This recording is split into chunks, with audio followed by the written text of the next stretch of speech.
folks, I think we're doing pretty good. 7:33 and we're underway, so only 3 minutes off and we'll try and keep this moving. Welcome.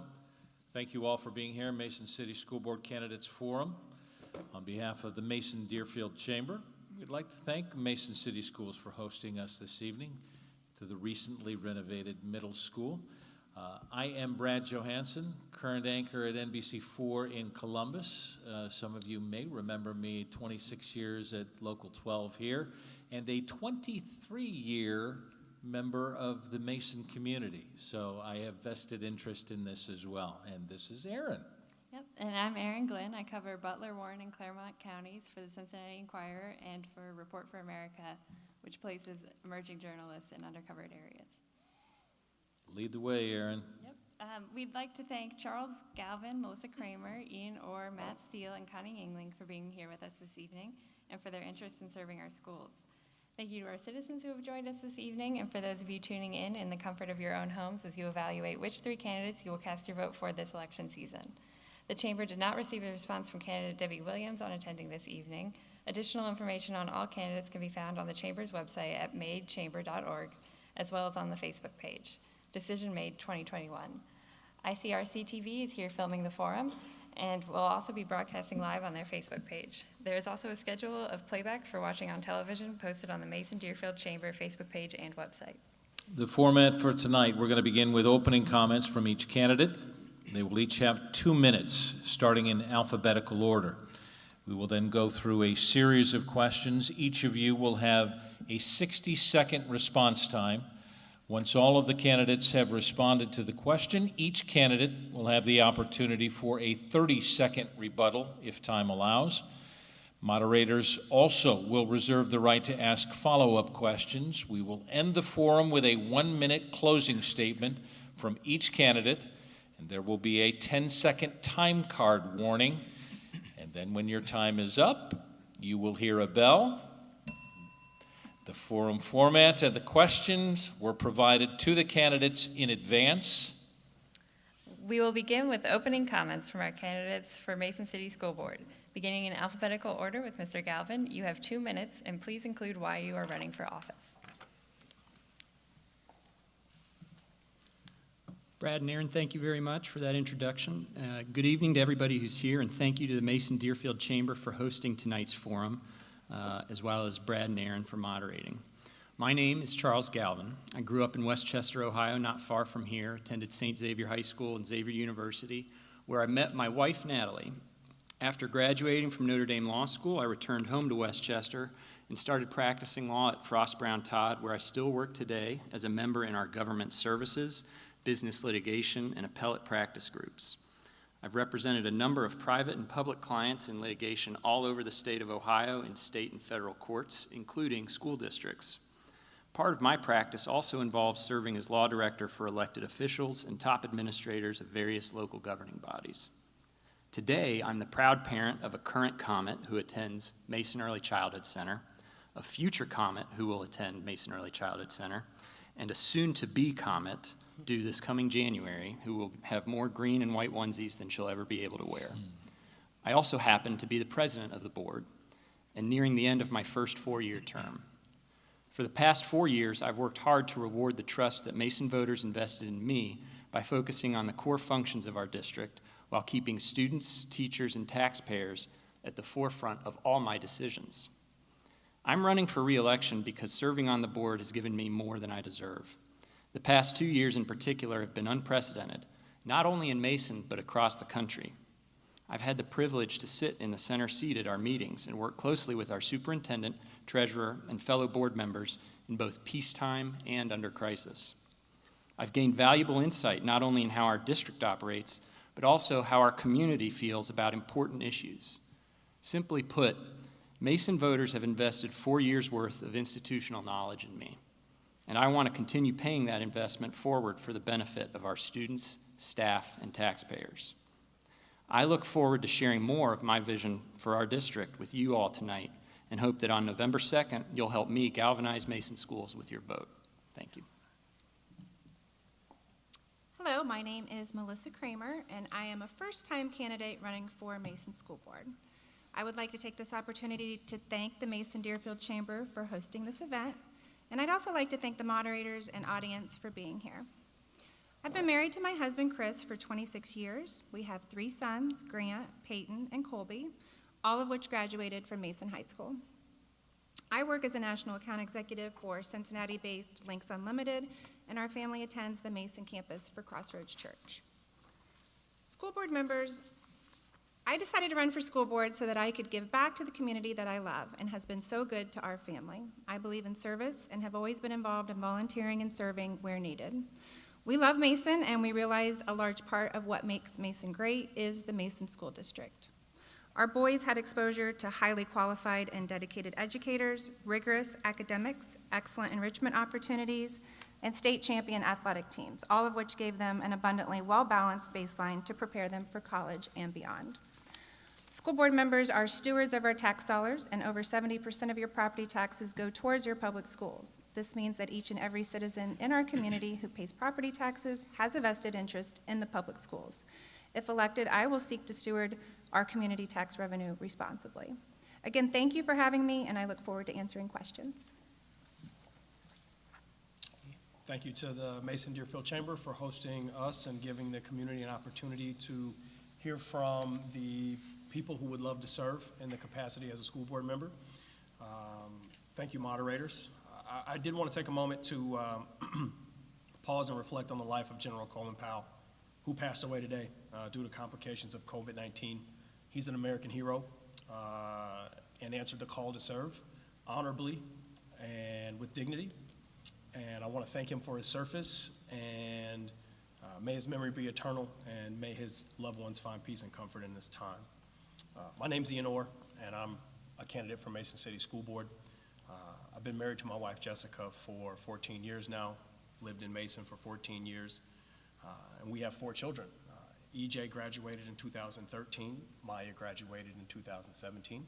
We have a freshman daughter, Eden, and our youngest, Aaron, is a 6th grader at MI. I'm a product of public schools. I graduated from a public school in Cincinnati.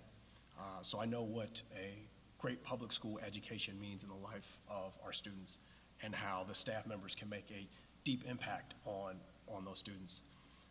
I'm running because I believe I have the skills, the commitment to the community, and a deep investment in our community and the school district to make a positive impact for our staff and students. I am a risk manager for a Fortune 100 insurance company. What I do every day is risk forecast, listen to experts, and try to make a consensus decision on how to finance what can go wrong. My commitment to the community is that I have been a volunteer all over in the schools. I am a youth coach for Mason Youth Basketball. I am on the family experience team, and I'm currently a treasurer for a nonprofit with other Mason community members for financial literacy in Cincinnati. My deep investment is my students, my daughter who's now a teacher at MI, and I hope to earn your vote on November 2nd. Thank you. Good evening. My name is Matt Steele. I want to first thank the Mason-Deerfield Chamber for hosting tonight's event and ICRC for broadcasting it to the community. This is a really important opportunity for voters in the community to hear directly from us about our vision for the schools and why we're running. Again, my name is Matt Steele. I have been on the school board since 2011. I was appointed. And I am married to Carrie, who is a teacher in a neighboring district, and together we are parents of a 5th grader at Mason Intermediate and twin boy 3rd graders at Mason Elementary School. I grew up in a small town in northern Ohio to parents who taught me the value of public service and the importance of giving back to your community with your time and treasure. And my time on the Mason School Board has been a blessing in more ways than I ever could have imagined that it would be. And I'm honored to have the opportunity to run again for another term on the board.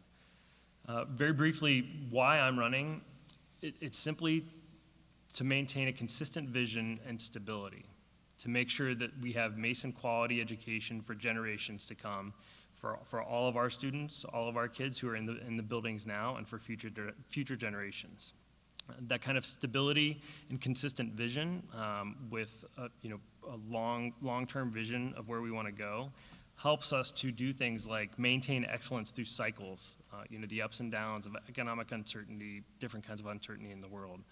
Allows you to do things like renovate this entire building, add on to MECC, do different things with space at ME and MI to the tune of $40 million without asking the community for a single penny to finance that. The consistent vision and stability allows you to go from, when I joined the board in 2011, we had debt of around $135 million. Fiscal year 2021, this year, it's down to $30 million, and that's going to get paid off over, very soon. And it also positions us to continue to be a national leader in dealing with COVID, staying open, but dealing with COVID as something that we live with going forward. Thank you. Good evening, everyone. Thank you for being here, and thank you to the viewers that also tune in and watch what we have to say tonight about their community. I'm Connie Yingling, and I am seeking re-election to the Mason City Schools Board of Education. Mason has been my home for about the past 25 years, and both of my children have graduated from Mason High School. My husband Jerry and I are blessed with 2 sons and their families, which include 5 grandchildren. I hold a Bachelor of Science degree in Business Administration from Miami University, and I'm currently employed by a local Mason manufacturer. Prior to my service on the Board of Education, I was heavily involved in the community and in the schools. I've tutored at-risk children in reading and math, focusing primarily on at-risk children. I became interested in being more involved in the schools, and I've gratefully served our district for the last 22 years. I've been asked why I want to continue to do that. Sitting in a public service seat is a job that you do because you see the value in it and you truly enjoy the work. I love the life I have living here, and I truly enjoy giving back to our community. Schools are one of the most valuable assets of any community, and throughout my tenure, I have always believed that the district belongs to each and every taxpayer, and it's paramount that the school board deliver a great value for the taxes that are paid. We do that by making certain we communicate with all stakeholders, which include our students' families, our staff, our businesses, and all other residents within the district. During my time on the board, I've been a part of a team that managed unprecedented growth in our schools while delivering excellence in education. Through the years, there have been many good, hardworking individuals that have given their service and that I have been able to share in their service to our district. It's been a privilege to be a part of that, and I believe that that experience makes me a great candidate to continue serving our community and making sure our children have a strong foundation for their future. Thank you. Thank you, candidates. Ms. Yingling, we will start with you on this, and we will move back the other direction. Mr. Galvin, you will be the last, as we have 60 seconds each to respond and an opportunity for a 30-second rebuttal at the end. Nearly 90% of our region's graduates go on to college, and we increasingly have a workforce that has demands that don't require a 4-year degree. Are there ways that you can imagine the district exposing students to those jobs, and if so, what would that look like? Ms. Yingling. First of all, I think that is a fantastic opportunity to teach our students about life.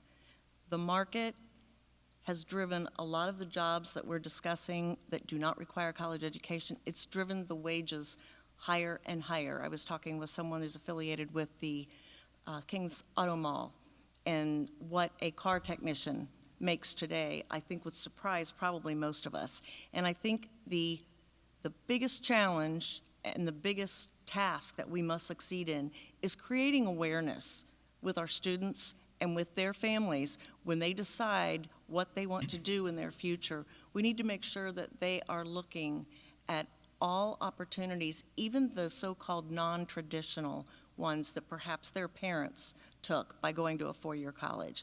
Things have changed. We need to make sure that they can afford their education, not be straddling horribly large student loan payments after graduation. We just need to create awareness for what is available to our students. Thank you. Mr. Steele. So one of our district's 3 big rocks is personalized learning. And so the idea of that in a nutshell is to understand who our students are as learners and what their path is for their learning, what drives them, what makes them tick, what do they want to get out of their learning, what do they want to become. I think part of that is understanding where they want to be, and I think we have a big opportunity to reevaluate the value proposition of a 4-year college education. Of course, that is a goal for lots of us. But we have an opportunity that we're we're taking advantage of, again, here in Mason. COVID set us off course a little bit with our experiential learning program. But now that we're coming into a period where we're probably going to live with COVID, we're able to open up some of those experiences again, and we're taking deeper looks at what that looks like. So opportunities for students to get experience, but different levels of experience. They could have a one-day opportunity, they could have an internship, they could have a paid internship. And so I think there are lots of opportunities to get our students exposed to careers that it's not just a class or an AP class. Thank you. Mr. Orr. So when I ran in 2019, the Ohio legislature changed the graduation requirements, starting with the class of 25, which is my daughter, and they created graduation seals, and those seals reflected the question that we're being asked. So for the kids that take a track that is college track, military track, or trade work after high school diploma track, not a lot of people know that, so to build off of Connie's comment, we need to improve three things: our language. We need to be intentional and clear that pursuing the military or military service or work in the trades is equal to pursuing a college degree. Two, we need to build connective tissue to services we already have access to, such as Great Oaks. We have a community member who is the Director of Community Relations, who's John Wiedemann, and we can leverage that to help our kids, because they're going to graduate from Great Oaks with a Mason diploma, and continue on with our experiential learning program, things such as the Teachers Academy, which my daughter had access to, and they have a new club called the Scrub Club for nurses, but those require 4-year college degrees and aren't ready after a diploma. Thank you, sir. Ms. Kramer. So we currently offer college fairs, job fairs, et cetera, for college-bound students, which is amazing. But I would like to see us resume the Career Pathways Fair. This was previously held in the spring through experiential learning. It targeted and connected with juniors and seniors of local businesses, two local businesses offering post-graduation opportunities in skilled trades, certificate programs, and entry-level employment post-graduation. So over 75 businesses would attend this platform, and they would extend offers to over 400 students at the time, many of which were escorted to the event by caring staff members. We also have programs currently wherein students are credit deficient, if you will, and it's for various reasons, but this is just a whole group of kids that have kind of been left behind, if you will, and we could address those as well with career pathways. Thank you. Mr. Gelman. So I think any discussion of career pathways and experiential learning in Mason owes at least a brief homage to Debbie Gentine, who is a pioneer and a stalwart in that area for our district, and somebody who we've had the fortune of being a member of this community.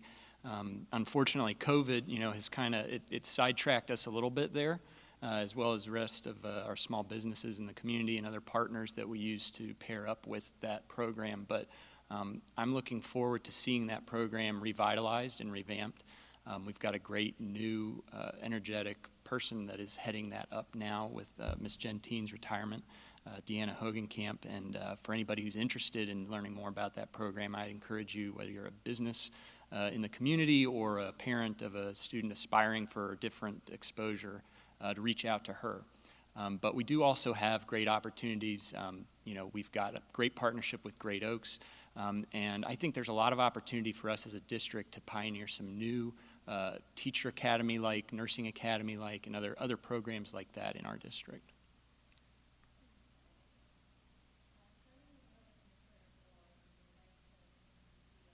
Ending with, sorry, I'll start over. Starting in the middle with Mr. Orr, moving right to Mr. Steele, and ending with Ms. Kramer, each of you will have 60 seconds to respond and an opportunity for a 30-second rebuttal at the end. What do you believe is the most pressing issue for Mason City Schools, and what would be your role in addressing this issue? Mr. Orr? It's hard for me to hear that question and not start with finances. It impacts everything we do. We've run a budget deficit of $25 million the past 4 fiscal years. So I will always start there. But I think I want to answer this question another way. And it's keeping the main thing the main thing. And the main thing in Mason is the magic that happens between the students and the teachers. making sure that we always give them the training and the tools and the resources they need to be successful in the classroom. When we pollute their space with our issues or our ideas on a national, state, political level, I think we fail them. I trust our educators. I trust them to create spaces, educational opportunities for kids. I trust our students to create spaces for one another, to show how much they love and care for one another, because I've seen it firsthand. And if we can do that, then we will be successful in solving our biggest challenge. Thank you. Mr. Steele? You know, it might be tempted for me to say that finance might be the greatest challenge, but I won't say that, because finances are a part of everything that we do here in Mason. We always have an eye on our finances, and so I want to be careful to clarify that there isn't deficit spending in school funding. It's a very complicated mechanism for school funding that requires you to look out over a long period of time and look at when you're going to need a levy. And so good planning allows you to have a cash reserve that allows you to push off the levy cycle as far as you can. And we've been able to do that. But I think the biggest challenge that faces us right now is mental health. I think that we've all gone through some trauma, some level of trauma with COVID that we're all dealing with. We've been a national leader in dealing with COVID, staying open safely. I think we have an opportunity to become a national leader, starting with our students and families and teachers, on how to deal with the mental health aspects coming out of COVID and dealing with COVID going forward. Thank you. Thank you. Ms. Yingling? Yeah, I do have to agree with actually both Mr. Orr and Mr. Steele. I think that financing and protecting our finances, predicting what the economy may or may not do, and being prepared for it. As Matt said, we need to look down the road, and specifically in financing, we provide a service. We don't manufacture items that people buy. So I think that in particular, we need to find ways to continue good staffing, and we also need to support our staff. There's a lot of talk about mental health with students, but our staff is in the trenches with these kids who are feeling stressed from the expectations and the changes in the environment around them. And I think that financing that and making sure we are prepared for drastic changes in the economy and in our ability to staff our staffing needs, I think that's the biggest issue that we have. Thank you. Mr. Galvin? So I think that those answers are all accurate, and I think for me, the word in this question was pressing, that sets some other answers apart. And right now, I think we see the stress and strain on our workforce, and our schools are not immune to that. If you've been paying attention recently, our board just upped the premium pay for substitute teachers, because everywhere you look, it's hard to keep classrooms going when you don't have teachers for whatever reason it is, whether teachers are sick themselves, whether their students or their children are quarantined. And so we need to be able to address the post-COVID teaching environment. And I think at Mason we have taken the lead in that, not just for our community, but for the state and for the country at large, with how we are not just settling with the status quo. We are addressing the quarantine issues and pushing the science forward to make sure that kids are not missing learning time unnecessarily, and parents and teachers can stay in the workforce and the economy so that we can all thrive. Thank you. Ms. Kramer?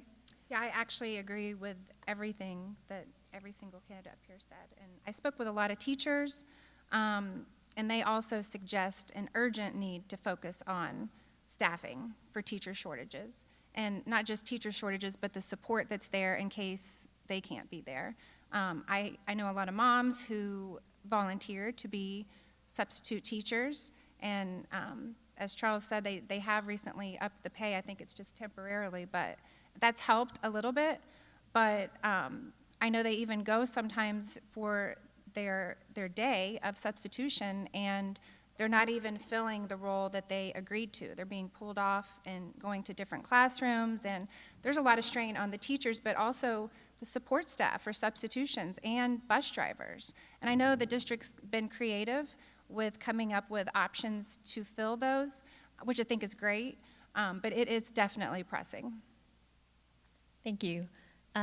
We have a 30-second opportunity for 30-second rebuttals in the same order. Mr. Orr, would you like to make a rebuttal? So quickly, we have deficit spend in that our expenses outstrip our revenues. Our revenues have been relatively flat before we passed our levy in 2020. We did have cash balance, which we were able, because you cannot end the year in deficit, so you put your money in the bank back in to make up the difference. And so we've depleted that to about 28% at this point. And we need every bit of that to make sure we can pay our staff what they're worth, because they have endured the hardest 2 years I think teachers have ever seen in this country. Thank you. Mr. Steele? No, I don't need the time. Thank you. Ms. Yingling? I have no rebuttal on that one either. Thank you. Mr. Galvin? Nothing for me. Ms. Kramer? All right. Thank you, candidates. We move forward. In full disclosure from this moderator, I have a teacher in the middle school. I have my 4th child in the middle school. So this question relates to that as we again go to 60 seconds to respond and 30-second rebuttal time. The pandemic has challenged schools to have to adapt and respond out of the best interest of the students and the staff in ways that we have not experienced in recent times. What do you believe is the school board's role in the health and safety of both the students and the staff? We begin with Mr. Steele, and we will move to Mr. Orr next. Mr. Steele. So the role of the school board in the safety, health and safety of our students, it's paramount. I mean, we welcome 10,600 students into our buildings every day. Our parents place them in our care every day. And so it's paramount that we're doing everything within our resources to keep them safe and healthy while they're here. So that includes using the resources available to us to the best of our ability. We have fantastic partnerships with the City of Mason, for instance, on campus safety. I think that part of that responsibility is becoming to care for the mental health, as I mentioned, of our students and staff. And so I'm proud that we made investments in those areas over time. We even have, we have care with local partners on site for students, which is a new development. We have an entire team, and they're there. A really good example of how that's effective. If there's a crisis situation in town, that team, along with Jonathan Cooper, are the first ones on site with the family, helping them deal with that. And so that's part of the role, investing in opportunities like that. Thank you. Thank you, sir. Mr. Orr. I think the role of the school board in the health and safety of not only students but staff is the most paramount thing behind our finances. We parents believe when they send their children and when our employees come into these buildings that we are doing everything we reasonably can do to keep them safe and healthy. It is a critical, as an employer, that you have your staff be able to show up to work every day to give the Mason quality education that the community is expecting. The school board is representing the community and having those relationships with your state health department and state legislature, your county legislature, or your county commissioners and your county health department, and getting those experts to give them the information they need around COVID to make decisions. What we can do possibly better is to have those people communicate directly to the community, so as we hear information, they hear information, so we all can be on the same page with the actions we're taking to keep our school buildings safe and healthy. Thank you, sir. Ms. Kramer. Yeah, so we currently have an awesome partnership with the Mason Police Department, which is very positive and shines a light of security to the community, so that's very important. I know we have mental wellness teams in place that have been great, a huge asset to the community, teams that work with children's. We have therapy dogs, staff is being trained to identify students in need. I'm not a mental health expert, but I would definitely defer to additional information from the experts to see what their advice would be to make suggestions as it relates to future investments and funding. Thank you. Mr. Galvin. So I want to do a quick plug. We just recognized and introduced the community to Shiner, Titan, Lucy, Colby, and Hibbs. Those are the dogs that we've got in each of our buildings, and I don't know that there's another district in Ohio that can say that every school building they have has its own therapy dog. Those have been a welcome addition and wouldn't be possible without great partnerships in our community and stakeholders that know the value of health, mental health and wellness. Our students have been the beneficiaries of that, the staff as well. We've made an investment in the past few years in our mental health and wellness, in particular with the hiring of additional counselors in our partnership with other healthcare providers who provide counselors to our schools who are not school employees but give our students additional access beyond the counselors and the mental health professionals that we have, so that we can really expand our opportunities to provide that much needed service, especially over the last few years as mental health has been a paramount concern. Thank you, sir. Ms. Yingling.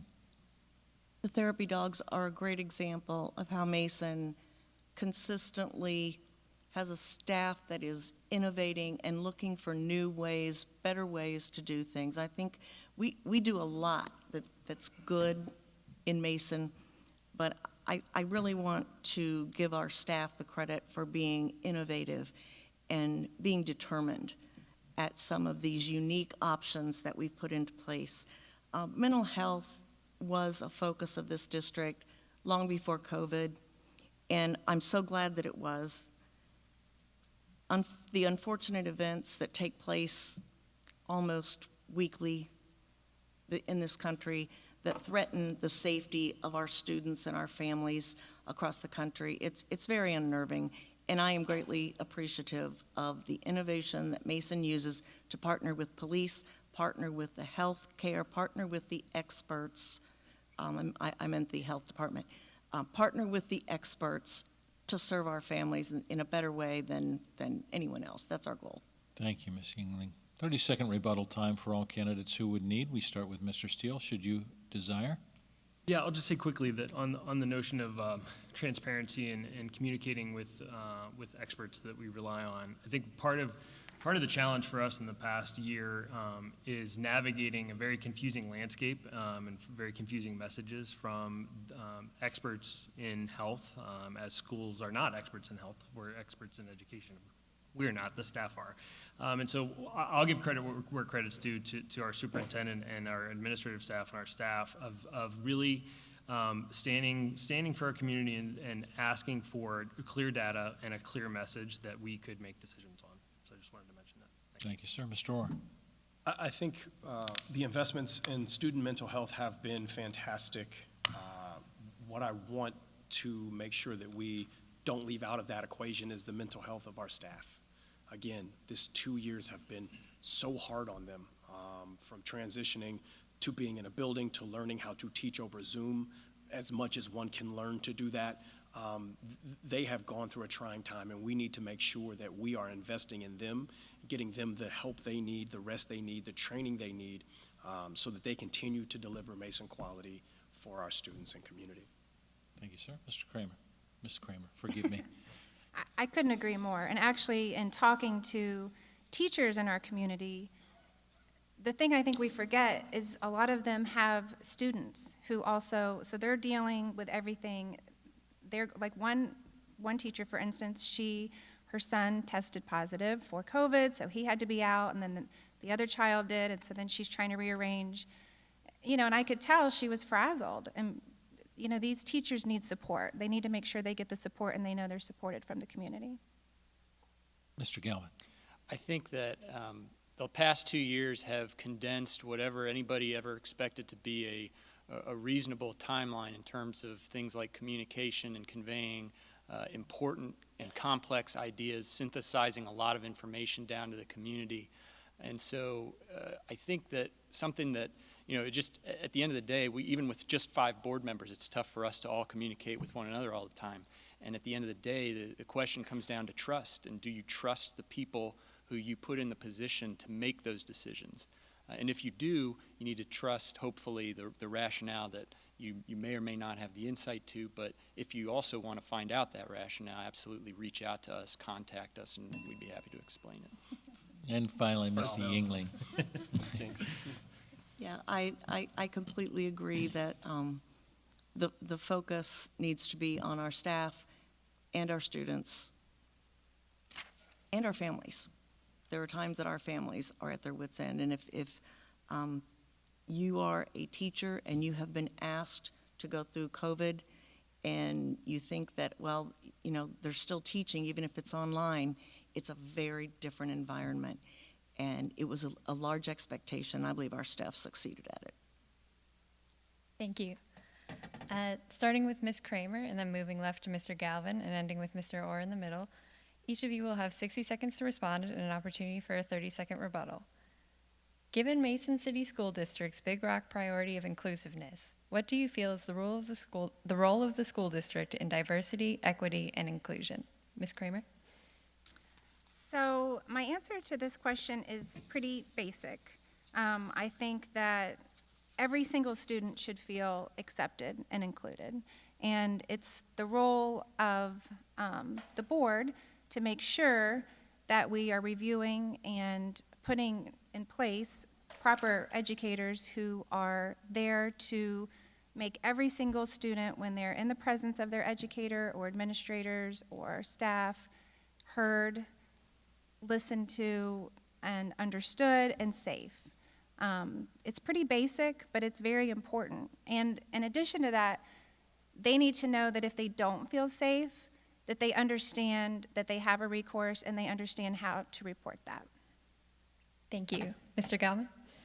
We have one of the most diverse districts in the region. I mean, you can see the demographic shifts over the last 15, 20 years have really reflected how successful the long-term planning of this district has been in attracting talent and people of all different backgrounds.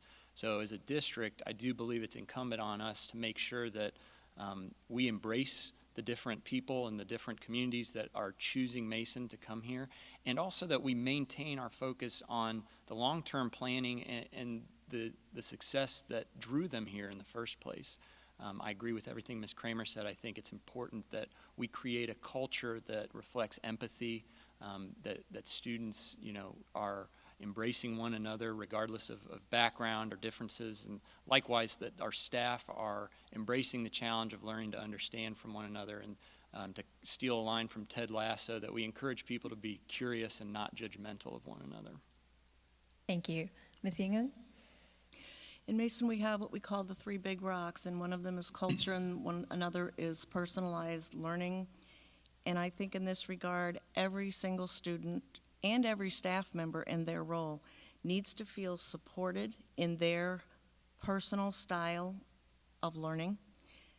Every family needs to have the knowledge and security that there are resources should they have any issues or concerns about their child's education, about their child's learning, about their child's safety at school, because without that, we don't have a constructive environment at which kids are going to learn their best. So I think that supporting students and making certain that the families are communicated with on any issues or areas of concern, we have the available experts, the available information, and resources for them to turn to.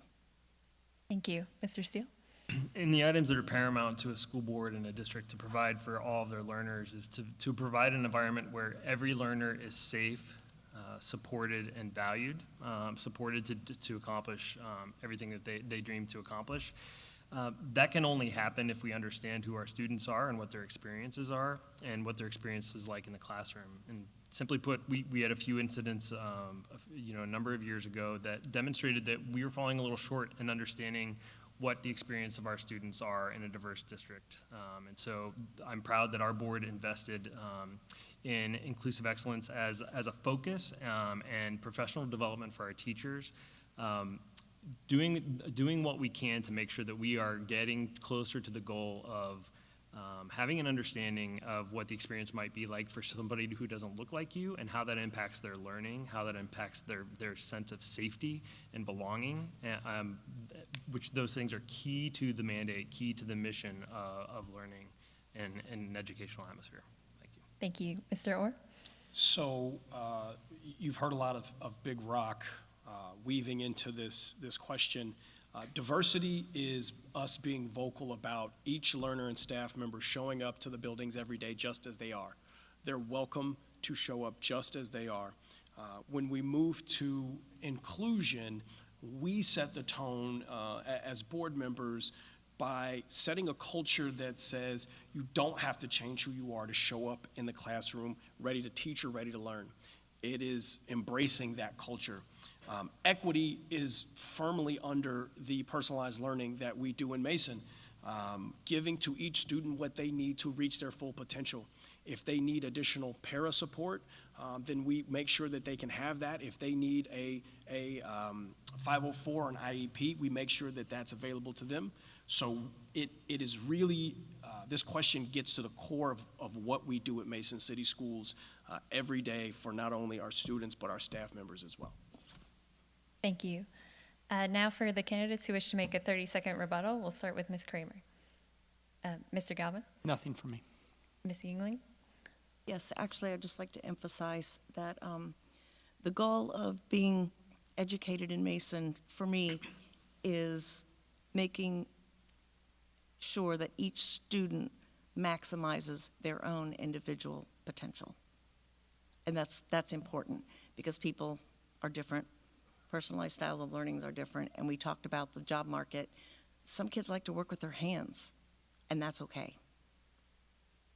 Thank you. Mr. Steele?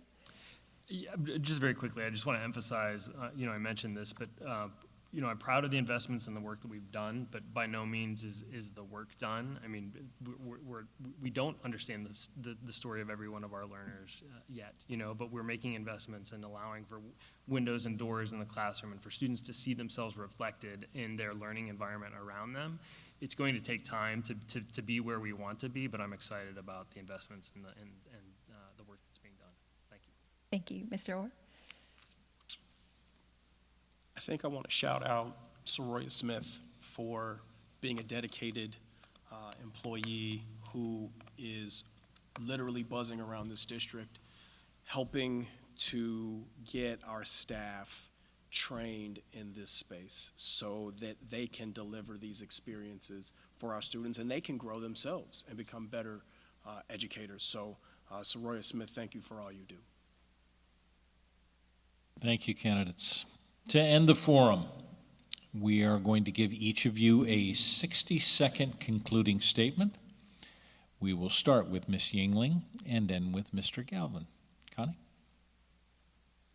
I will tell you that it's been one of the greatest honor and privileges of my life to represent this district, the community, on the school board. It never gets old. I've been doing it a while, but I truly believe in it. And the thing that I have appreciated the most, the experiences I've enjoyed the most, is when a parent comes to me and says, look, I know you're not an educator. I know you haven't promised that you can make this change for me or make any change for me, but tell me what I need to do. And it's so rewarding when people feel comfortable approaching you, and I want to be approachable for anyone, any stakeholder that wants to discuss something in our district. I want to be approachable, and I appreciate the people that have trusted me for 22 years. I take pride in my accessibility to the stakeholders and communicating with them. And what I would ask out of everyone else, people can serve in different ways. The best way you can serve is to use your vote. Don't just get to the polls absentee, just absolutely use your right to vote. Thank you. Mr. Steele. When I joined the board in 2011, we just had our daughter, Ainsley, who was only 4 months old at the time when I took my oath of office. And so I was excited about serving in a capacity to help make sure that Mason Quality was there for her when she went to school and then beyond. Little did I know that I would enjoy this work more than I imagined I would. Every year I meet more and more of our educators and our staff and see more and more of what the adults in our district do every single day for our students.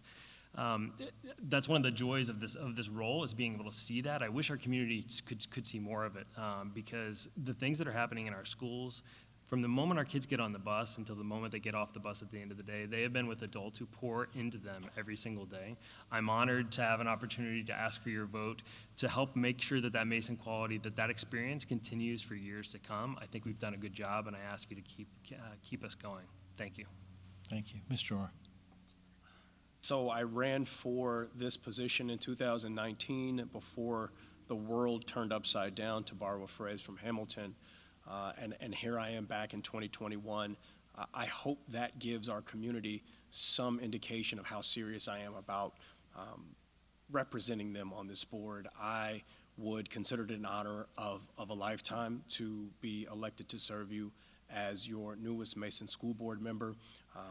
I believe that my skill set, the fact that there are a lot of people I love, from my own child who teaches at MI to some of our best friends are educators in this district that we've gotten to know over the years, to serve all of you as your next school board member would be an honor, and I look forward to it. So if you would please, on November 2nd or tomorrow, go out and vote for me to represent you as your next Mason School Board member. Thank you. Thank you. Ms. Kramer. So this decision of mine to run for school board has been very interesting. It's been exciting. It's a lot more than I anticipated, but I'm so glad I did it. I have had the opportunity to meet such amazing people in our community. We have an amazing community. And also talking to our educators, staff, administrators, and getting to know more about how our district works has been very eye-opening and encouraging. I've always been very involved in what's been going on politically at a national level, and have always emphasized with my kids to be an informed voter, to go out. But I have to admit, I failed to recognize the need to be involved locally. And really, that's what's inspired my decision to do this. When we get involved locally, we can actually make a very big impact on our communities. So I encourage you guys to vote for me on November 2nd, and for everybody to go vote. Thank you. Thank you. Mr. Gelman.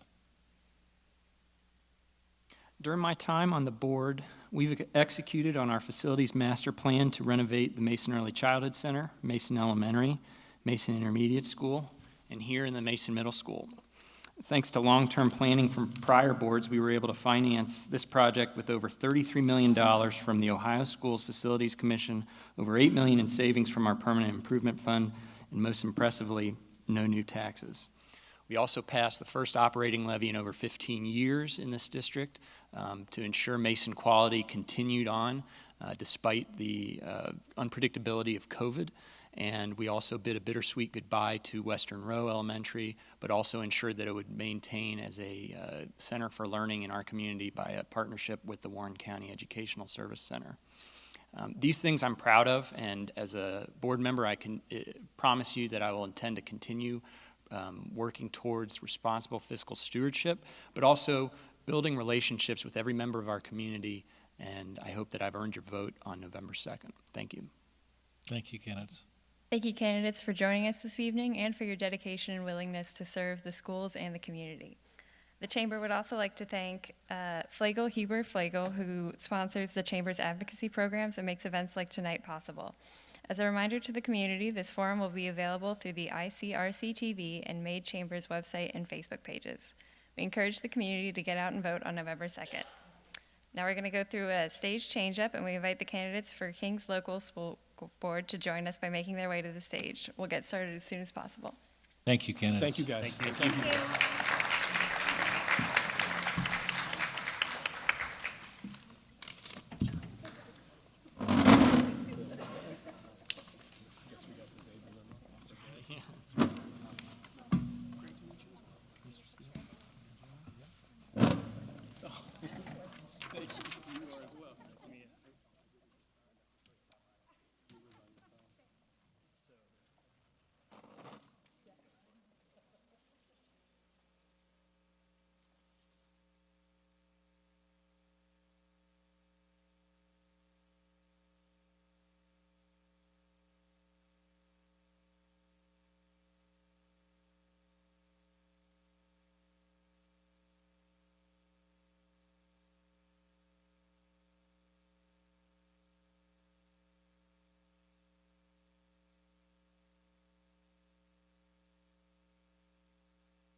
Mason-Deerfield Chamber, we want to thank Mason City Schools for hosting us this evening at the recently renovated middle school.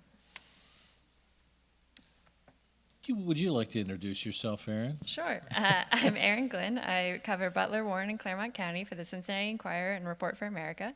And this is Brad. I am Brad Johansson, now working with NBC4 in Columbus, but commuting back and forth. So I remain in my 23rd year as a Mason resident after 26 years at Local 12. So happy to see all of you tonight and happy to participate. We would like to begin by thanking Karen Burton, Kim Chambers, Deb Cowan, Ray Geyer, Janelle Groff, Scott Sheeter, John Scarry, and Sarah Spencer, all for being here this evening. Mr. Johansson, may I interrupt? Sure. It's pronounced skirl. Forgive me. and you know what? You get a little bit more attention from that. John Skirl. Thank you, sir. And forgive my mistake. We thank you to all of our citizens who have joined us this evening. And for those who are tuning in from the comfort of your own home, as you evaluate which 3 candidates you will cast your vote for in this election season. Additional information on all candidates can be found on the Chamber's website at madechamber.org, as well as the Facebook page Decision Made 2021. ICRC-TV is filming the forum. We'll also be broadcasting live on their Facebook page. There is also a schedule for playback and watching on television posted. That will be on the Mason-Deerfield Chamber Facebook page and website. The format for tonight will begin with opening comments from each candidate, who will each have 2 minutes starting in alphabetical order. We will then go through a series of questions, and each of you will have a 60-second response time. Once all the candidates have responded to the question, each candidate will have an opportunity for a 30-second rebuttal if time allows. The moderators also reserve the right to ask follow-up questions. We will end the forum with a 1-minute closing statement from each candidate. There will be a 10-second time card warning, and when your time is up, you will hear a bell. The forum format and questions were provided to the candidates in advance. All right, we'll begin with opening comments with our candidates from Kings Local School Board, beginning in alphabetical order. With Ms. Burton, you have 2 minutes. Please indicate why you are running for this office in your opening comments. Ms. Burton. Karen Burton, and I'm running for King's School Board to help preserve parental authority over their children's physical, social, emotional, and spiritual health while those children are in our classrooms, hallways, counselors' offices, and extracurricular activities. I have no interest in telling administrators how to run their buildings, teachers how to run their classrooms, or parents how to raise their children. My only interest in serving on the school board is representing the parents and the taxpayers. I believe they do not have an acceptable level of representation on today's school board.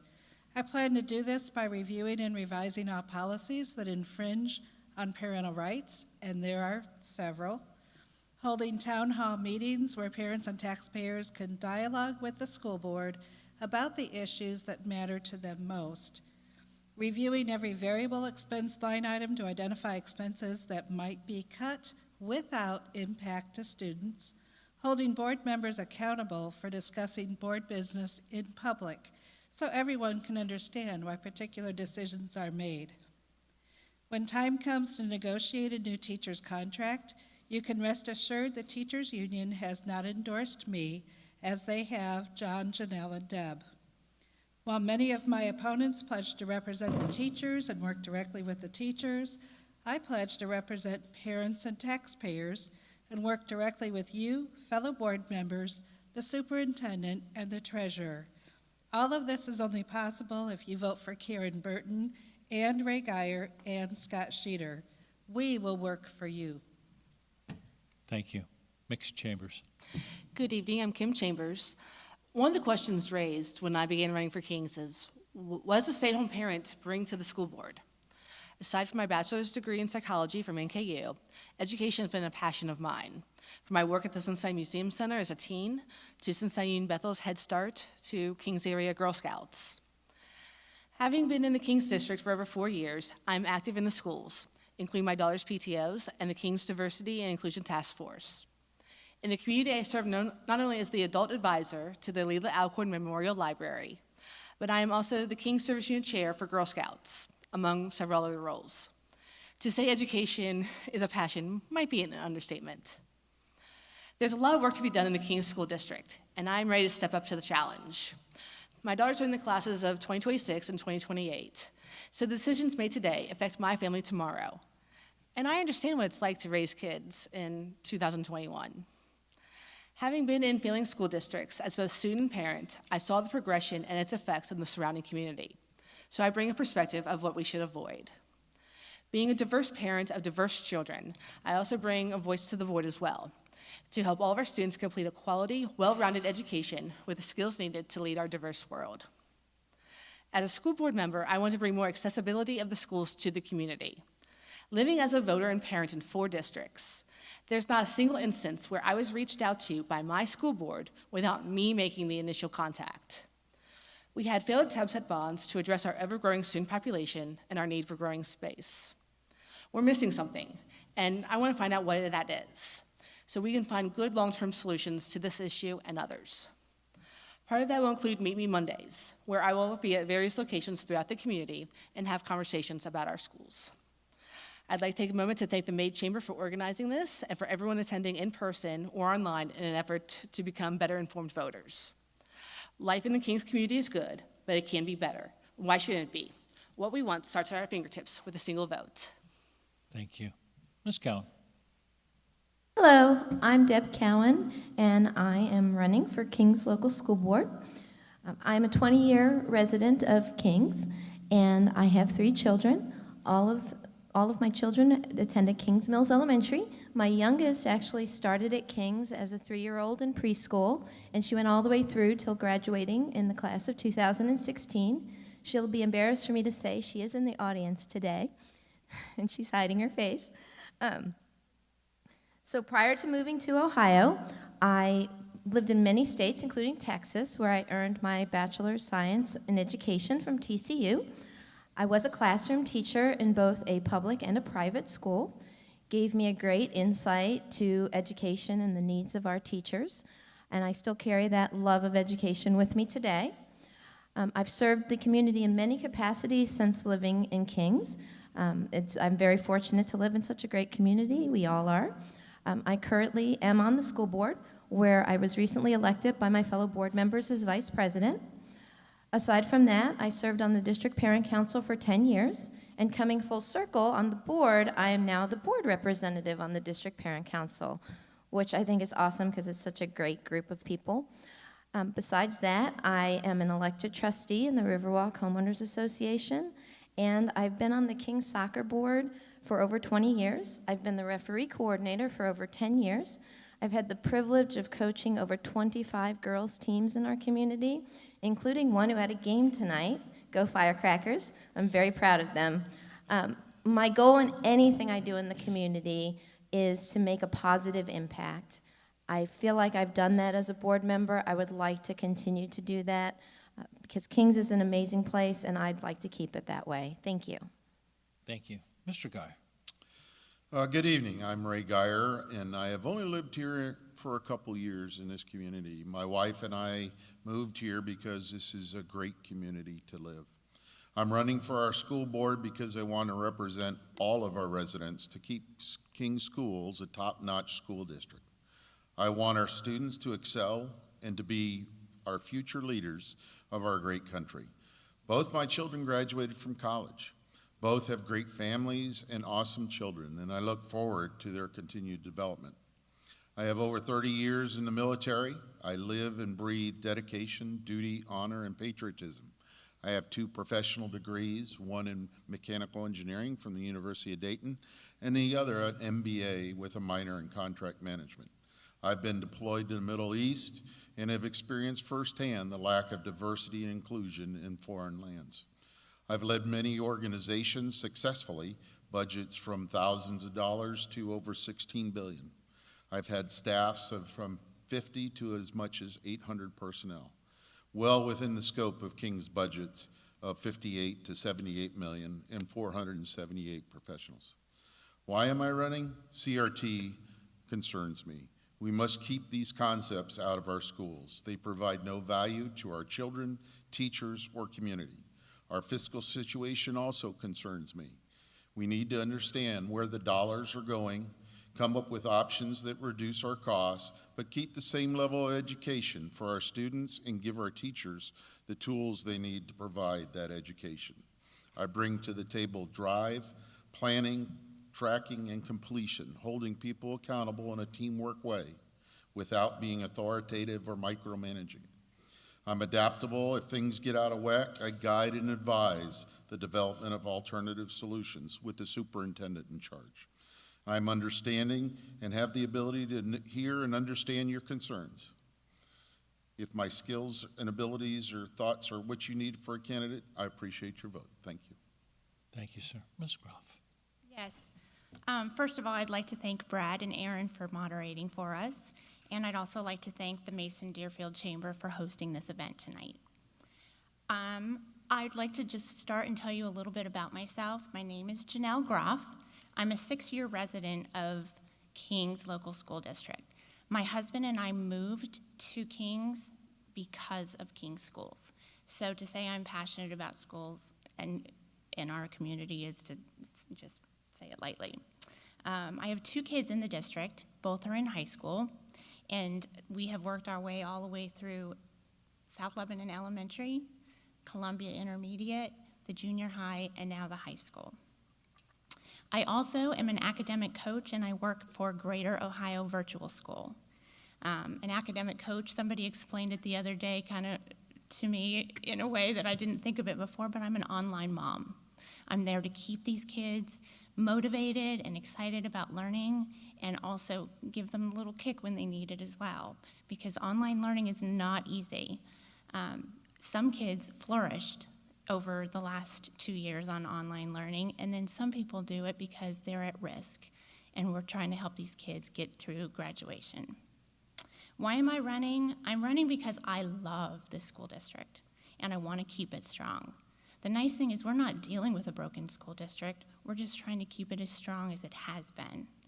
I want academic excellence. You know, one of the things we're not talking about here in Kings is we're talking about a lot of political issues, but we're not talking about academic excellence.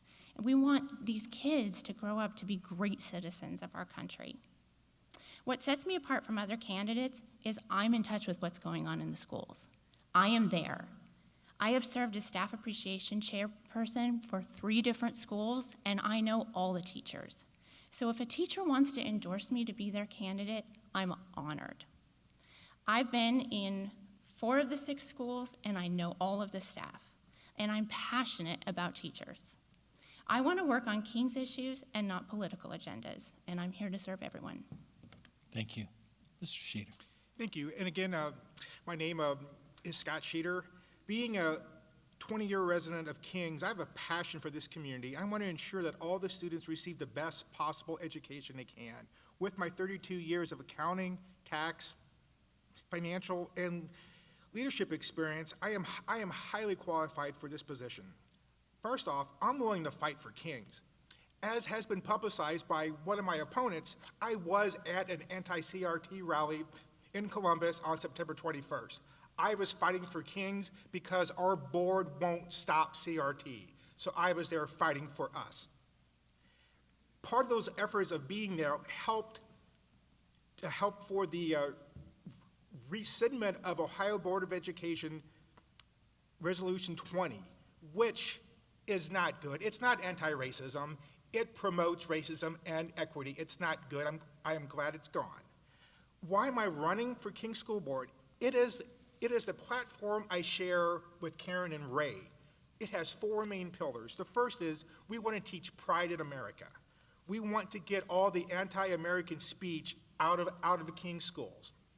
We can argue if it's there or not, but we want to make sure we keep it out. Our classroom should focus on the values that have made our country great: life, liberty, and the pursuit of happiness. Second of all is promote fiscal responsibility. No true conservative would have ever been in favor of the $90 million levy that failed twice. Everybody at this table, except for Karen, Ray, and myself, were in favor of that levy, and some even campaigned in favor of the levy. Third, increase board transparency. We have to have more public discussions with the board. The board has to respond to questions. And then last but not least is parental choice. Parents should have the final authority over their children's physical and spiritual health. Parents should be the final decision maker in masking and quarantines and vaccines. Sorry. Thank you, sir. And begging your forgiveness again, Mr. Skrull. Thank you, Mr. Johansson. So thank you for being here. Thank you for moderating, and thank you to the Mason Deerfield Chamber for allowing us to be here today. My name is John Skrull. I am running for Kings Local School Board.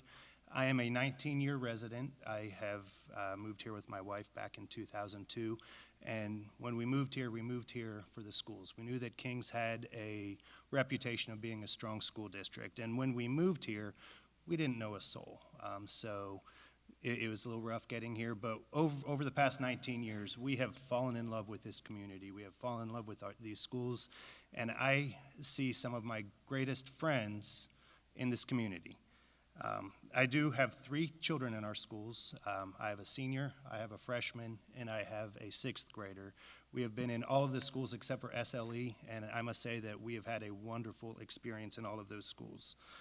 Throughout my time here in Kings, I have had a lot of involvement. I've been able to attend events at the schools, and I have also been able to, I've had the privilege of working with a lot of children and families on the sidelines.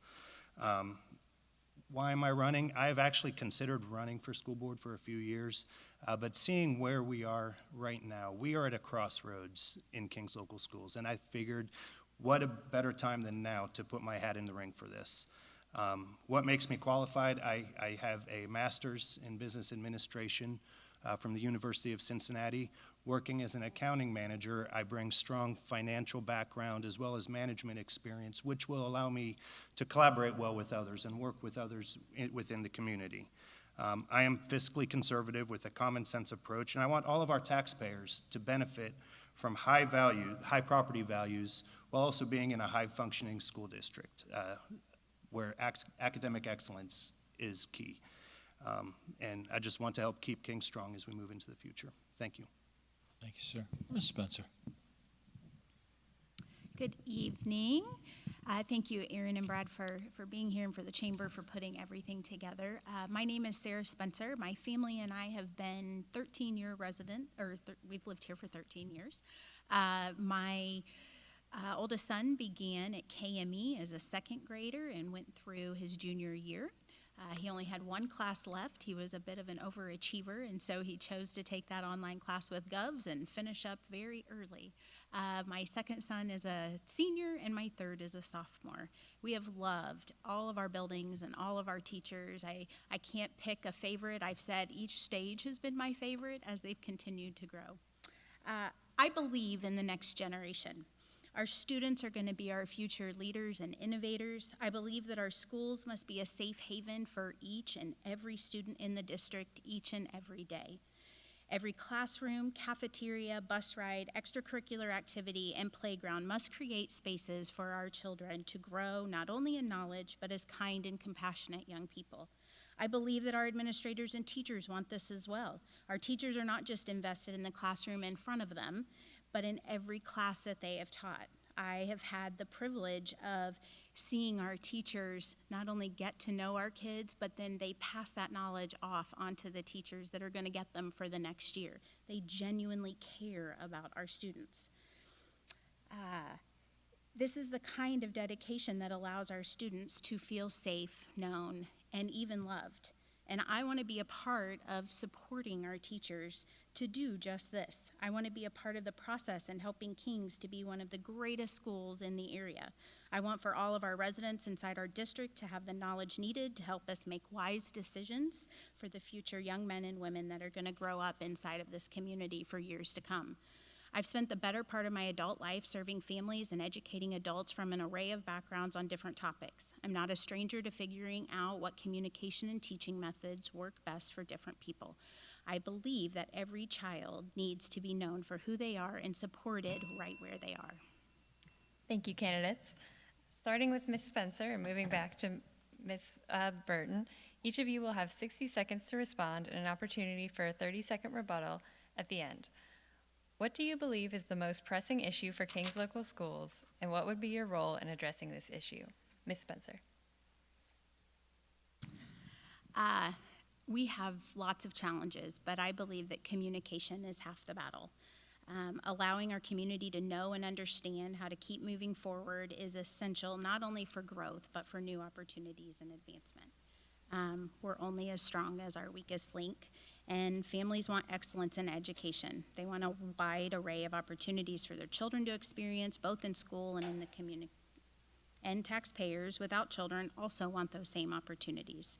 By keeping Kings a sought-after school district, we will continue to have community members and businesses that want to be a part of that growth. Thank you. Mr. Skirl? So Kings is a district where people want to come, and we are a growing district. With that growth comes some growing pains, and we're at a point in our district where we are about ready to bust at the seams. We have children in Columbia Elementary who are learning on stage. We have modular buildings outside of J.F. Burns where it is not an ideal learning place for children at all.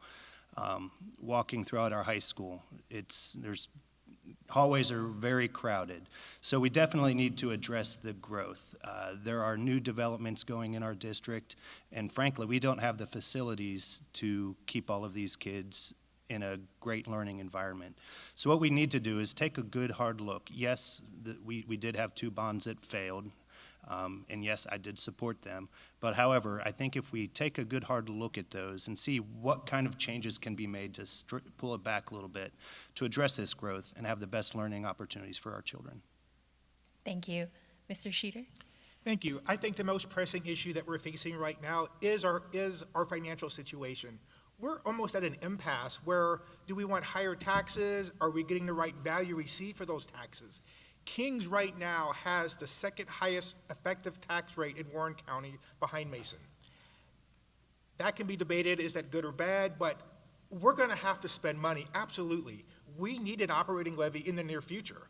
But before we ask for money, let's control our expenses. We could have saved $600,000 a year on our busing if we would have changed how we do the busing. We can do a performance audit, set up a citizens advisory committee. We have talented individuals in this community who could help. We just have to let them help. We're going to have to pass a building levy soon too. Again, but we have to get a good projection of our enrollment, and we have to, we could have bought 6 acres of land from Kings Island. There are things we can do. There is a better plan. Thank you. Ms. Groff? Yes, I would say our most pressing issue is definitely growth. We have boomed in the last 10 years, and I'm part of that boom. We have failed the last 2 bonds, not levies, bonds. I think if you want to be on the school board, you should know the difference between a bond and a levy. We need to listen to everyone in the community, not only the people that have kids in the district, but also the people that don't have kids in the district and people that are trying to make it on a month-to-month basis. So I am fiscally conservative, and I wouldn't put a bond back on the ballot that couldn't pass. We need to do research and come up with a new master plan, because obviously the last plan was not the right plan. And we need to take care of our buildings for our future generations. Thank you. Mr. Geyer? Yes, critical race concepts in our school is what I consider one of the most pressing issues that we're dealing with. We have teachers and principals that are telling candidates that those concepts aren't being taught in Kings. The concepts promote decisiveness and that the United States is a racist country, that all whites are oppressors and blacks are oppressed. And it promotes segregation, not like it has been in the past, but to keep like races together for their own benefit. What we need to do is counter that with a joint effort. The school board, administrators, teachers, parents, and community members. We must be vigilant, ask questions, review materials, talk to other districts, listen to parents when they come to the school board to identify these problems. And then as a school board member, we need to look for ways to continue that effort and have open and frank discussions about the benefits and risk of those concepts being in our schools. Thank you. Ms. Cow? I'd like to echo the sentiments that growth right now in Kings is the most pressing current and issue going forward. As we move forward, planning for growth based on our current conditions and our projections, it's not an exact science, but it requires quite a bit of vigilance in the stewardship of our school to make sure that we're diligently following where our students are coming from, how many are coming into the community, where our space is being utilized within our buildings. It's the school board's goal, and I'm on the board, I know this, it's really our goal to be as fiscally responsible as possible with our community's tax dollars and with the funds that we receive. And so as we look forward and try to make decisions on what the smartest way to plan for growth is, we do take that into consideration. And I do think that as we move forward, we need to go back and look at where we didn't go right on the bond and where we can go from here. Thank you. Ms. Chambers? I think there's a lot of individual issues that stand out to me as concerns for Kings, but they all kind of boil down to connections. For a very brief time, I was a timeshare salesperson, and one of the things we kept on being told to do is get their feet in the sand. I kind of feel like we don't necessarily have all of Kings' proverbial feet in the sand to be willing to buy into our schools, to support our schools, and to give them and to work together to solve the problems that we have, to see each other's differences and focus on what the important thing is. King's Local Board of Education should be about educating our students so that they walk across graduation stage well-rounded citizens of the world. Thank you. Ms. Burton? I think intelligent people are going to find a way to solve the expansion that we're going to need. And I really think the most pressing issue right now is the indoctrination of children that's creeping into the classrooms. I brought concerns about requiring students to read stamped Racism, Anti-Racism, and You to the school board in March. In April, I brought concerns about BLM flags in English classrooms. In July, I brought evidence students are being told their ideas are racist if they disagree with BLM beliefs. In August, I brought evidence the NEA, who is the parent group of our teachers union, urged their members to teach the USA is systemically racist in honor of George Floyd's birthday, and I recommended a resolution that would prevent that from happening. In September, I brought proof that BLM flags and gay pride flags are flying in biology classrooms. Our current school board and 5 of the candidates at this table think that these things are just fine in our hallways. Thank you, candidates. There will now be an opportunity for a 30-second rebuttal for any candidate that wishes to make one. We'll start with Ms. Spencer. We can talk about growth. We can talk about what we want to talk about with critical race theory, where it's happening or if it's happening inside of the district, and how we may need an operating levy versus a building or bond levy. But in order to get any of those things through to our community, we have to have good communication, and that we're divided at the seams. So we've got to get back to communicating communicating with the community so that they are educated to make those wise decisions. Thank you, Mr. Skrull. I will echo what Mrs. Spencer just said. I think for any of these issues that we have that have been addressed by all of the candidates, communication is key. As I stated in my statement, we've got a growth problem here in Kings, and definitely with the bond, we do need to have constant communication with the community to determine what is the right plan. We need to work with experts to determine what is the right plan going forward that we can have the best facilities for our children. Mr. Sheeter? Yes, first off, if they're going to increase your taxes, it's a levy. Bond, levy, call it what you want, it's a levy. It's going to increase your taxes. And this enrollment growth, yes, we're having some. We had a big bump in 2016, but since 2020, we are down. Actually, no, we're up 6 students. So we are far behind the enrollment projections. We need to do a better job of figuring out how many kids we have to account for in the future. Ms. Groff? Yes, so before we started this forum, I got a chance to talk to the candidates that are running for Mason School Board, and the first thing they said is, whoa, you have a highly contested race, don't you? And I said, yes, it is, and it's because we have difference of opinions, as you can see. There needs to be somebody that can bring people together, and I hope that John and I, and along with Deb, that we can unite people and get our community working together. Mr. Geyer? Yes, there's, while each of us has their own concerns and issues, I think once we are, any one of us are voted into office, we will all work together. And to think that one particular set of candidates won't work together with everybody else is not a fair assessment, I think.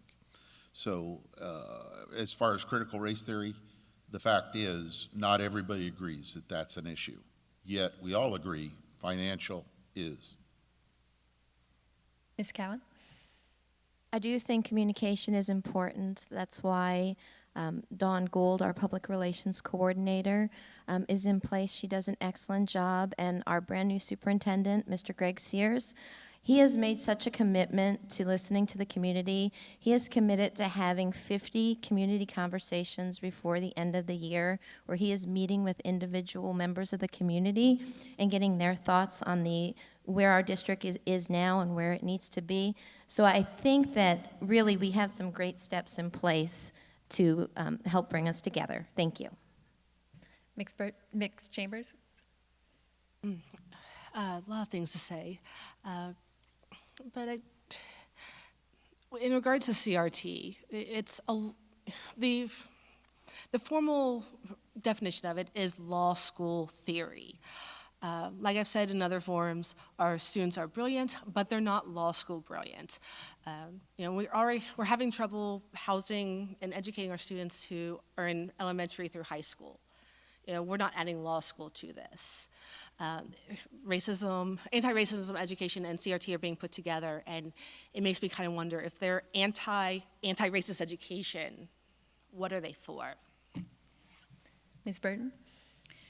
Yeah, the community is divided over a couple of things, and one of the things was the $90 million bond levy. And when Janelle Groff was one who actively campaigned, and John Skrull did also, for the Vote Yes campaign.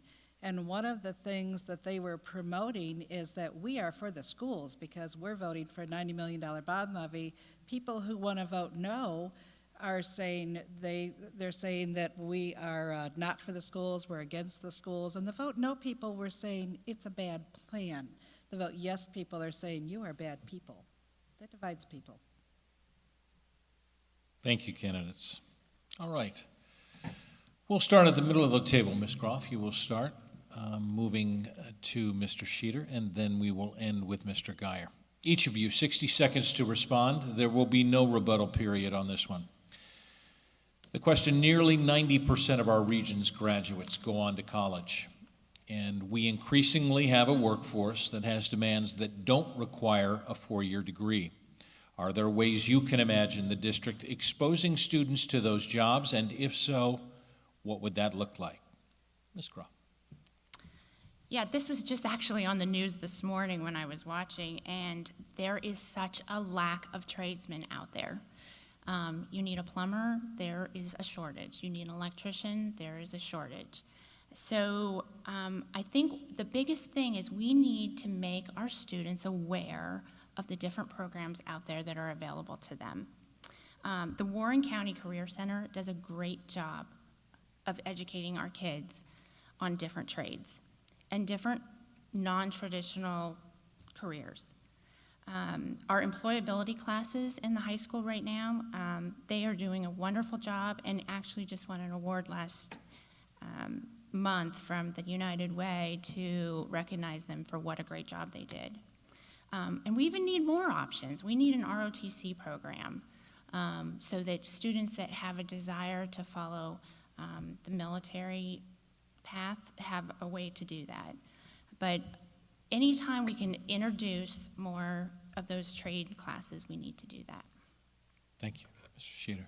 Thank you. I think, first of all, we have to remember that education isn't a one-size-fits-all. We have to customize it for some of the kids because everybody has different goals in life and want to do, different, have different dreams.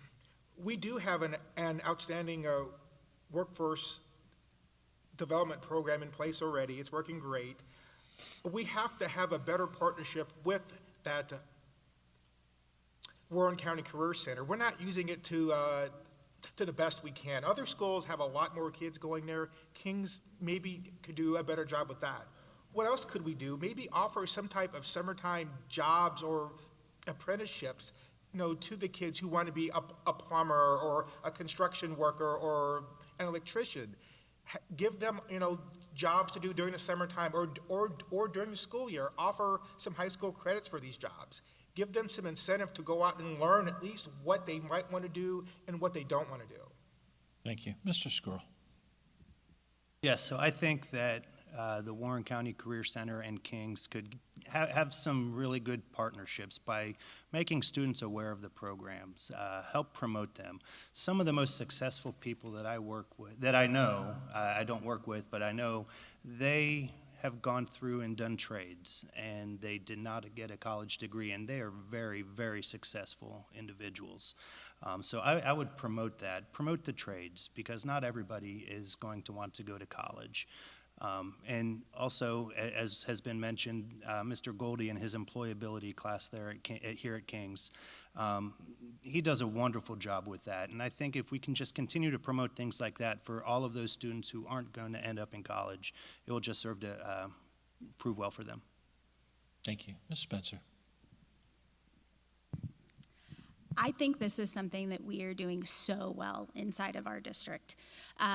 It wasn't that long ago that we told kids, you have to go to college, you have to get a 4-year degree or at least a 2-year degree, but college is a must. And that's not the day and age that we've ever lived in, but definitely not where we're at now. Mr. Goldie with the employability classes, Mr. Griffin and Mrs. Henderson with our Career Quest program. That workforce development initiative began about 4 years ago with the Warren County United Way, and they have been working together with different businesses inside of Warren County to identify students and to develop the next workforce in Warren County. And yes, as Janelle said, we just received an award for the most outstanding school going above and beyond for these kids. I think we need to praise that, and I think we need to recognize that we're only going to get better with this. It's only 4 years old, and they are continuing to grow and continuing to be innovative. Thank you. Ms. Burton. Yeah, this is an area that I do think King's does a great job already.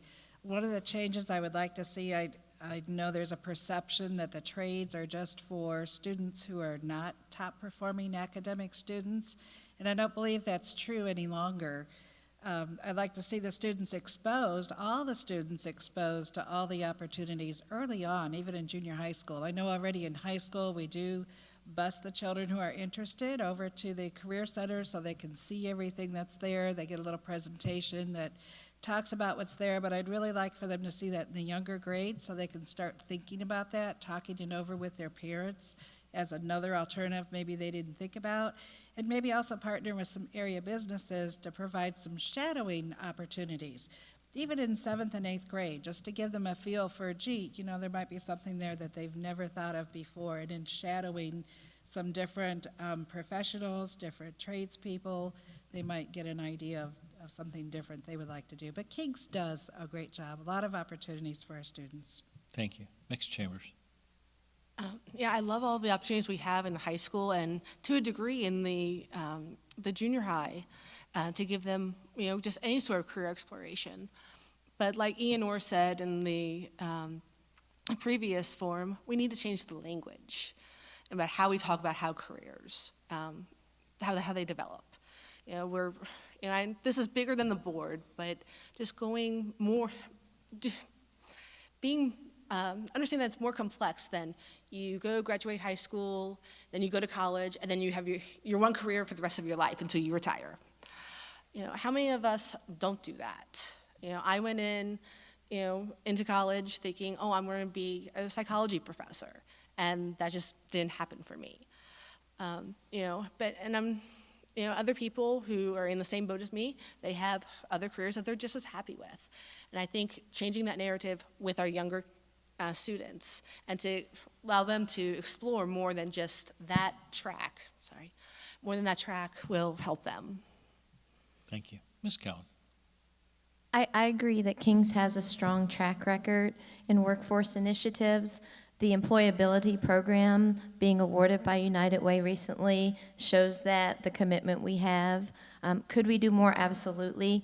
But I do think the employability program that is exposed hundreds of our students to different types of workforce needed in Warren County specifically, and it doesn't just focus on students who want to go out and work right after college or high school graduation.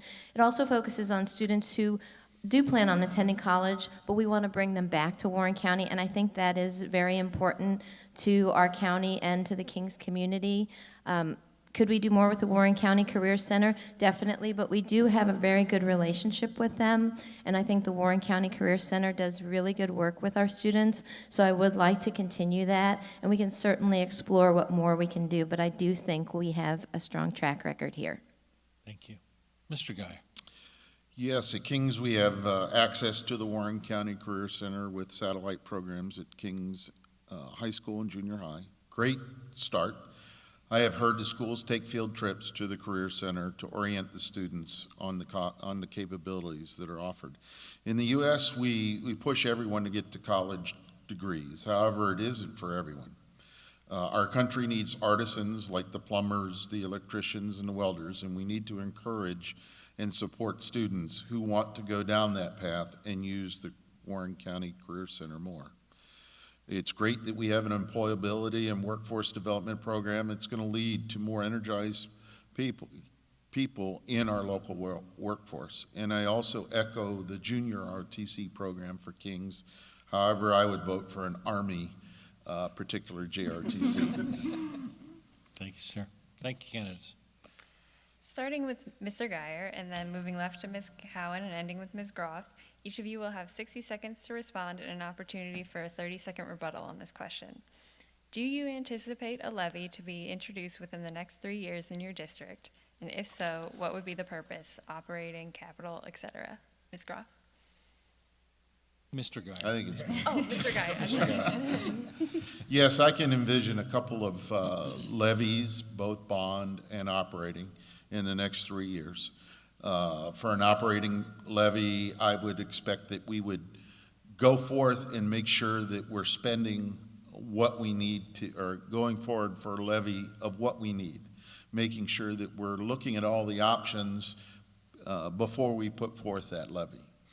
As far as a bond levy, as a number discussed before, make sure that we've done due diligence in looking at what do we have available in our current areas and where can we economize, potentially having somebody do a study, a utilization study for what's available. Thank you. Thank you. Ms. Cowan? The state of Ohio has given schools this system, and we all have to work within it to fund our schools. In the next 3 years, we will definitely have to look at an operating levy. An operating levy is needed to fund the day-to-day operations of our schools. Of course, the board will tries to be as fiscally responsible as possible to try to reduce the amount of times we have to go to the ballot. And our treasurer, Carrie Furness, does an amazing job with his managing of the resources and with his consulting with the board and our superintendent. So I'm fully confident that they will be as efficient and cost-effective as possible. But the reality is an operating levy will come. And we do have growth, so we do have to look at a building bond. And we just have to consider what it is we're looking for and the time and the funds needed to get there, and we need to be strategic in planning for it. But it is something that will need to be considered. Thank you. Thank you. Ms. Chambers? I absolutely do think that we're going to need both a bond and an operating levy in the future. With our expanding growth, we need to find some sort of solution to our space situation. We need to expand our buildings. We need to do something with it. And, as we've all seen with the economy, the price of labor, the price of supplies, the price of everything has gone up.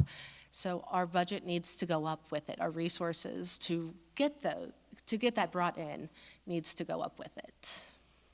Thank you. Ms. Burton? Yeah, I also expect both a bond levy for space expansion and also an operating levy for increased expenses will both be needed pretty soon. The size of the bond levy would depend on an accurate and transparent assessment of current capacity, reasonable enrollment projections, and a reasonable approach to expanding capacity without destroying well-maintained and functional buildings.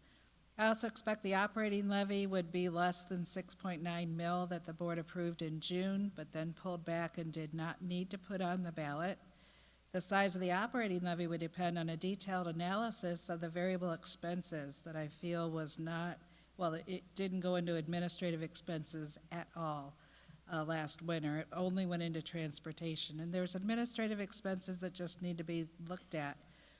Full transparencies needs to be given to the voters as to how the money is currently spent and what reductions can be made without negatively impacting students. Thank you. Ms. Spencer? I believe that we will definitely need a bond levy coming very soon.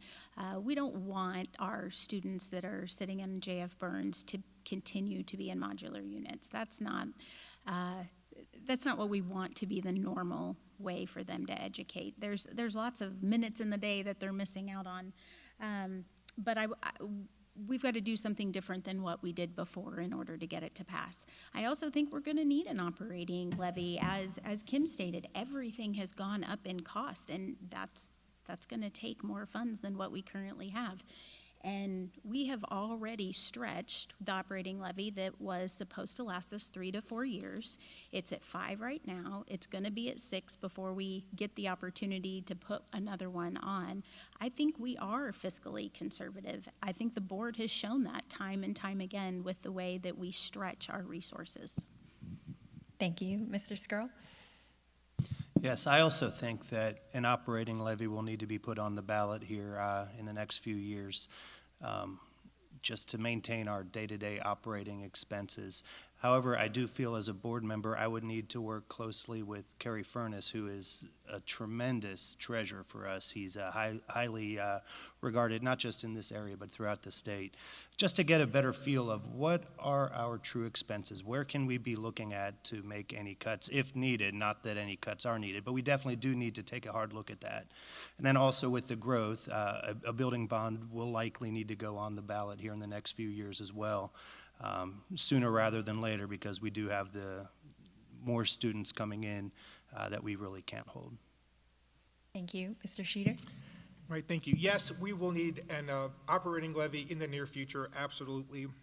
But I think first we need to manage our expenses. Again, we could have saved up to $600,000 a year if we would have changed our busing schedule, and the board refused to even talk about it. And we also have to remember all of our operating levies that we've passed in the prior years, these are all permanent levies. They never go away. We're just adding on to these. But we do need an operating levy to ensure that our most valuable resource, our teachers, are fairly compensated and have all the resources that they do need. We will have to, address the buildings. Again, maybe not within the next 3 years, but soon. And we need a better master plan for that, and we need to have true involvement of the community by using, again, a citizens advisory committee to help make sure that the community is behind whatever levies we do want to move forward with. Thank you. Ms. Groff?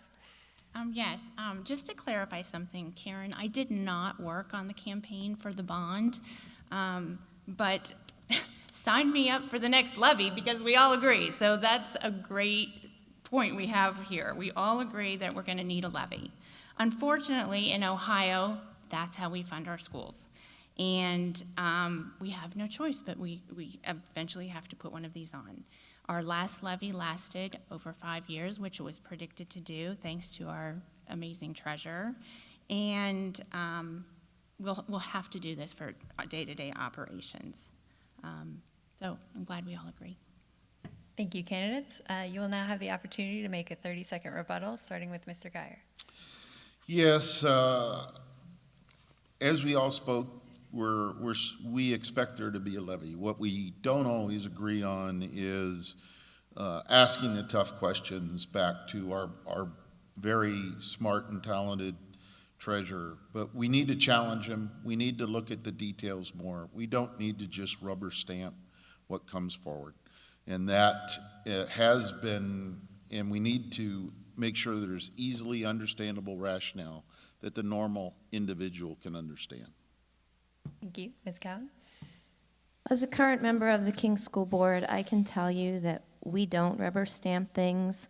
I will tell you, as the $600,000 that we chose to spend additionally on busing, it was because we listened to the community and the volumes of emails we received, not just from parents, but from our teachers, who I think we all agree are amazing, but some of them coach, and the schedules that they would have had to have would not have worked for so many of our teachers also. So sometimes in life, what is cheaper is not always what is right, and that's where it comes harder to make the right decisions. Thank you. Ms. Chambers? Yes, I also, with the buses, I remember there being several emails coming out from Don Gould asking parents and families, which would be easier, which is going to be accustomed to your family's needs. And I understand, a lot of people are talking about how schools should be run like multi-million-dollar businesses because we're working with a lot of money, but we need to be a humane business. We are, being a public school, we are the source for many of our children. We are the source for many of our families for things that they need. We need to, if we have to spend more money, then so be it. Thank you. Ms. Burden? At the work meeting in April, the board did talk about Mr. Ackerman's recommendation to keep the schedule. We're talking about keeping the schedule we had for the 2021 school year that accidentally saved $600,000. He said, gee, if we did that going forward, we could save $600,000 every year. We already did this for the year. And what that schedule did, sent the same bus and the same driver to 3 schools. And they said, no, we're gonna, well, actually, that work meeting, they were leaning towards saving it. The very next week, there was no discussion. They all changed their minds. Now we're short bus drivers. Thank you. Ms. Spencer? I do believe that we all, I think any of us who would get elected would look at the line items. I agree with Deb, that board does not rubber stamp anything. But I do think that we need to recognize when the board has listened. We can't continually show that the board is not doing the job that it needs to do. Our board is working, and I think that all of us would want to continue that good work. And I think we're all here still in the district because we believe in it. Thank you. Mr. Skrull? Yeah, so I think it's good that all of us agree that something does need to be done with a levy. But to go a little bit further, my financial background, I love looking into the details. So I've got, it actually excites me, which is kind of weird. But just to kind of get in and look at those details and look at each individual line item. Where are we spending our money the best? And get the feedback from the community to see what all is needed. Thank you. Mr. Sheeter? And I agree with John. I mean, having a financial background does help in these matters, to help dig into things. But again, on that $90 million levy that failed twice because the public was against it twice, only 3 people at this table were against it. That levy, the bond never changed. The plan never changed. And now the people who were for it say, well, now I'm against it? Nothing changed. How can you be against it now, but you were for it a year and a half ago, and you did, I did campaign against the levy. I admit it, I was part of that team, unlike some people who won't admit that they were part of a team. Thank you. Ms. Groff? I don't even know where to go on that one. I'm a truth teller. I did not campaign for that bond, but I did vote for it because I want what's best for our children. Would I put that on there as a school board member? No, I wouldn't, because I think that number is too high to get passed in the future. All right, candidates, we will start with Mr. Skrull. Move to the left. We will end with Ms. Spencer. 60 seconds each, and then a 30-second rebuttal period at the end. We have touched on this tonight, so you get a chance to expound. What do you believe is the role of the school district in diversity, equity, and inclusion? Mr. Skrull. First of all, I think as a school board, we need to be able to promote an environment that is safe and welcoming to everybody. We do have a diversity and an inclusion task force here at King's, and I think we need to work closely with them just to ensure that, hey, every student has the same opportunity. Every student feels safe. Every student feels welcomed, and their families as well, not just the students. We've got all these families who support one another. So we are a growing district, and with that growth, we are seeing more diversity. Diversity in backgrounds, diversity in race, diversity in relationships. So I do feel that we need to have that equal opportunity and that equal welcomeness for everybody, no matter the background.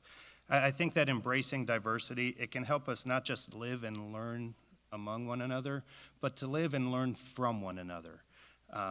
We do have shortfalls as a district. There's been some negative publicity recently about King's and some diversity issues, but I think we can address those and move forward with it. Thank you, sir. Mr. Sheeter, forgive me. This is a very good question because I'm not sure that the current administration knows what the role is. If you look, they took off the links to the DEI off of the King's local school district website back in August after it was brought up at a board meeting that some of those links went to white supremacy, white fragility, and implicit bias test. 2 days after that board meeting, all of the hyperlinks were gone. The information's still there, but you have to search for it and try to find it. Why was this all gone in August and it's never been brought up by the board or the administration about why this has happened? It's been brought to the board's attention the last 2 board meetings and no action's been taken. We should focus on equal opportunities, not equal outcomes. Every child should succeed, and we should focus on the children, I think, who are economically disadvantaged and not focus on race. Thank you. Ms. Groff. Every student in our school should feel safe and valued. Every single student. We currently do have a parent-led diversity and inclusion task force, and I want to shout out to those parents that are leading that. They have done amazing work. The school district does work with them, and we do have a new superintendent, and he is working with them, and that will evolve with new leadership. I will say that I absolutely support the anti-racism resolution that they signed and put forth. And King's does have work to do here. We don't want to be in the news about this anymore. This is not something we want. I think we can learn from our children because our children are inclusive. Our children are accepting, and we can learn from them. It's a change in our culture, and we need to make that culture where you feel safe and valued. Thank you. Mr. Guyer. The diversity, equity, and inclusion effort is very much of interest to me. The concepts and objectives are laudable, but the implementation seems to be clouded in secrecy and uninclusiveness. And I feel it's actually a barrier to actual diversity of thought and inclusiveness of all. One such area, it seems to be the interest of the anti-racism resolution that was passed in August of 2020. I agree with the premise and the objective, however, it's lacking in a number of areas. First, there needs to be limits on the curriculum to ensure that items like 16 19 and stamped don't creep into our curriculum. The definitions of equity and equality I have a problem with. It needs to be clarified. There's an NEA policy 2260. Why is that reference? There's a diversity plan. What is it? I can't find it. There's numerous resources that don't seem to exist anymore. We need to review that with all of our board members to bring it up to date. Thank you. Ms. Cowan. Every student, every family, every community member should feel welcome and supported within our community and within our schools. The Diversity and Inclusion Task Force is a group of amazing parents and faculty members of whom I'm very proud to be associated with. I fully support their work. We all need to remember inclusion means all of us, every single person. And the D&I Task Force, they want to be fair and to have the best outcomes for all of us. There is not one group that they are looking at over another. It's about all of us, and it's about all of us working together as a community to support our schools and to support our students, and like I said, our families and our community members. As far as CRT, there is no approved curriculum in King's that has CRT, and it's not something your school board or your administration is supporting. We don't support divisive elements. Thank you. Thank you. Ms. Chambers. Well, obviously, I've already said that I'm part of the Diversity and Inclusion Task Force, so of course I support it and everything that it's done since my involvement here. I think the school board's responsibility is to give resources to teachers. You know, there's not too many opportunities when you go through, education school, when you go through teacher school, about how to deal with, gender dysphoria, how to deal with racism issues, how to deal with someone being raised by a disabled person. There's not very many resources out there. And I think it's our responsibility to make sure that our teachers are prepared and our volunteers are prepared to give our children the best, well-rounded view of the world. Thank you. Ms. Bird. Yeah, the primary objective of the school district is to provide academic instruction to children in a physically and emotionally healthy environment where each child can reach his full potential. While diversity, equity, inclusion sound like good things, and we all want everybody to feel welcome, we want everybody to feel that they have equal opportunities and that they can be included in every aspect of the school life, these ideals have been hijacked by cultural revolutionists who seek to indoctrinate children with specific liberal values.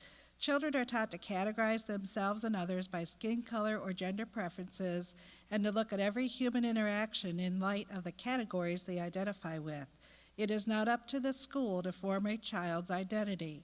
The school's job is to educate children without tampering with the family's value system. Kim Sellers introduced the anti-racism resolution last year, and in that introduction, she talked about Ibram X. Kendi's definition of anti-racism, and that racism against white people is the only way to eliminate racism against black people. That's what the intent was. Thank you. And Ms. Spencer. I believe that diversity is a great thing. I think we should celebrate all of our differences. I think that we need all walks of life to continue to help us, to support us, and to grow as a society together. And the board should lead the way in ensuring that all walks of life are treated equally. And they also need to take a stand when and we need to say that we're not going to allow any other treatment. And I think our board has done that with the anti-racism resolution. I believe that they firmly believe that all of our kids should be celebrated. All of our kids should be safe. All of our kids should be known and seen. And the Diversity Inclusion Task Force and the work that they're doing, they're having the hard conversations with the community. And I think we need to come around them and continue to have those conversations. We need to figure out what's working and keep going, and we need to know what's not working so that we can pivot and change, like taking down links that shouldn't be there any longer. Thank you, candidates. 30-second rebuttal. Mr. Squirrel. Yes, I just want to reiterate that I feel diversity is a good thing in our district, and I feel that we need to, moving forward, just embrace those different cultures we have. I made the comment, not just can we learn among one another, but we can learn from one another. I feel the board, if we can promote that, then I think that will definitely help us to be a more welcoming and diverse community. Thank you. Mr. Sheeter. Thank you. I'd like to go back to the topic of CRT. It's not a class. It's not a worksheet. It's the marquee at the high school that says all lives don't matter until Black lives matter. It is the high school biology teacher who talks about defunding the police. That's what CRT is in King schools, and that's what has to be stopped. Not every teacher wants to teach it. Most of them don't want to teach it. We need to have policies in place that protect our teachers so they don't have to deal with this. Thank you. Ms. Groff.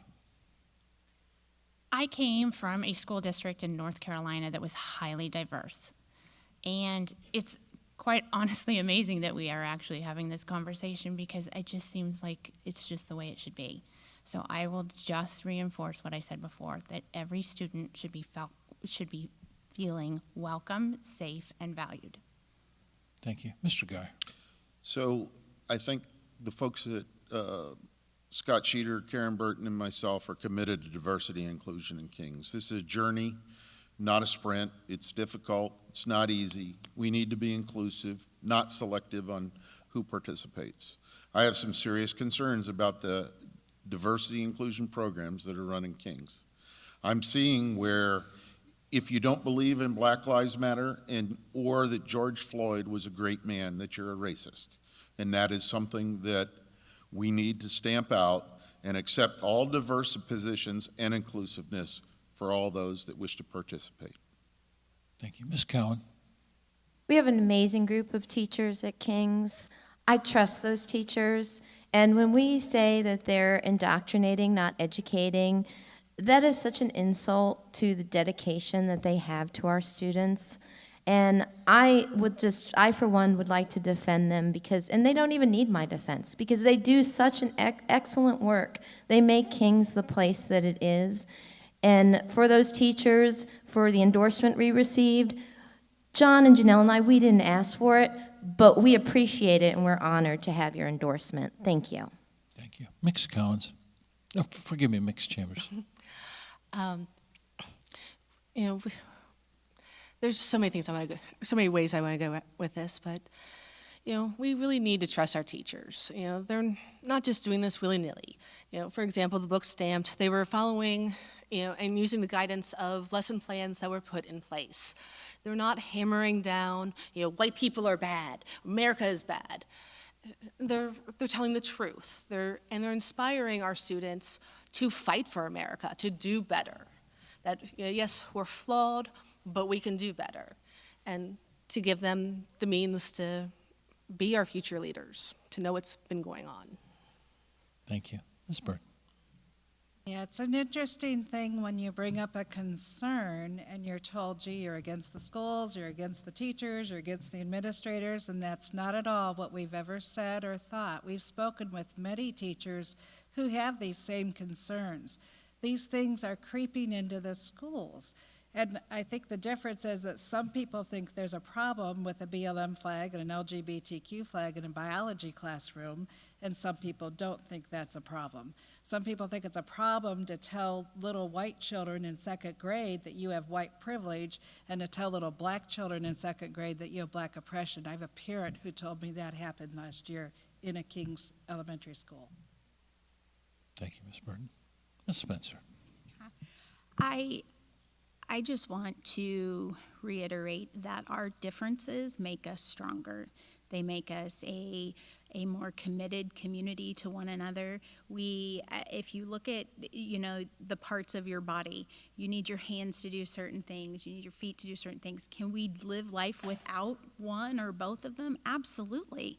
But when we all come together to work together, we are much more successful. And as I said before, if this is a black pen, I have to call it a black pen. I can't call it a marker. Thank you, candidates. To end this forum, we'll be giving each of you a 60-second concluding statement. We'll start with Ms. Spencer and end with Ms. Burton. Ms. Spencer? Campaigning has been, I think it has definitely educated me on a lot of things inside of our district. Some of them have been great. Some of them have broken my heart. Some of them I applaud, and I'm so proud of the district that we live inside of. It's been an honor to run in this race, to serve our school board, and to serve the district and our teachers and our families. And I want to do that. I want to continue the work that those who have come before us have done. I want to walk with every family, with their students and with their parents. I want to support our teachers and the work that they are continuing to do by giving them the resources that they believe that they need, which means we have to talk to them. And I believe in a whole community approach that communicates with all parents and all community members to help all of us make educated, wise decisions for the betterment of our schools. Thank you. Mr. Skrull? So these past couple months since I have declared my candidacy, they have been amazing. I have had the opportunity to meet many people in this community I would have not otherwise had the opportunity to meet. Doing door-to-door canvassing just yesterday, I actually had the privilege of meeting some of my old neighbors from my old neighborhood that I hadn't seen for several years, so it was good to reconnect with them. I love our schools. I love our community. I love our teachers who pour their lives into our children. We can sit here and we can preach CRT all day long, but I just want everyone to know that I am here for the King schools and to support them as best as I can. I encourage everybody, please go out and vote. Early voting has already started. If you can't early vote, get out on November 2nd. Get out on Election Day. I am for full transparency. I did not serve on any committee either for the bond, but if having a big sign in my yard considers me serving on the committee, then yes, I was with that. And so I'm asking for your vote, and I would be honored to serve as a board member for King's Local Schools. Thank you. Mr. Sheeter? Thank you. I think it's important to remember that the students of today will be the leaders of tomorrow. It is my mission as a King's Board of Education member to ensure our future leaders are equipped with the skills they need. I believe public education should be based on facts and should nurture each student's unique abilities and needs so they can grow up to be independent, free-thinking, and compassionate citizens. King's needs strong leaders who aren't afraid to make tough decisions and have clear conviction and direction. King's will get that with Karen Burton, Ray Geyer, and myself. I am proud to admit that I am a conservative. Even though this is a nonpartisan election, my conservative values of teaching pride in America, fiscal conservatism, increased board transparency, and parental choice with my extensive financial background make me the perfect candidate for the King's Board of Education. I hope everybody does come out and vote, and I would greatly appreciate your vote and support. Thank you. Ms. Groff? So this could be really confusing for people. There's 8 people up here, and I think if you've listened to this forum, the forum we had at the high school, and some past school board meetings, you can hear a tone and you can hear convictions of people. And I hope the conviction you get from me is that I love this school district. I want the best for these kids.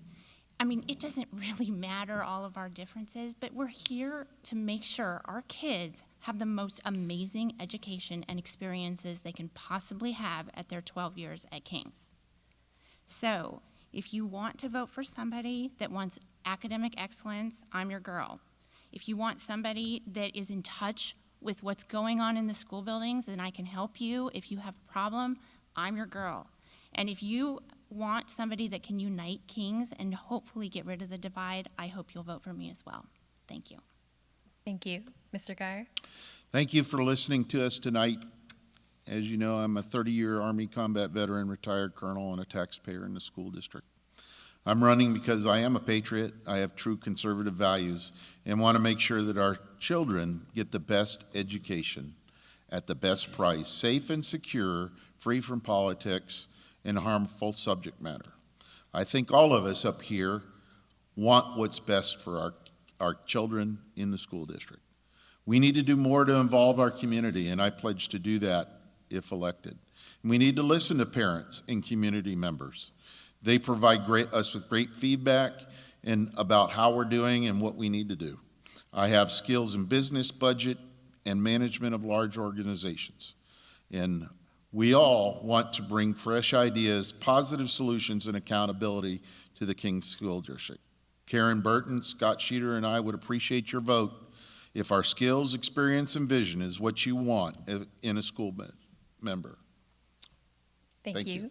Ms. Cowan? I'd like to take a moment to thank the Mason-Deerfield Chamber for hosting, our moderators for their work tonight, and those in the audience, both in person and online. Appreciate you taking the time to listen to us tonight. Two things I want to say quickly that came up tonight. Kim Sellers, you're amazing. The district is so lucky to have you. Don't forget that. And the $90 million bond, just for the record, I was the no vote against that, and it's because I wanted a plan that our community would pass. And unfortunately, I was correct. It didn't pass.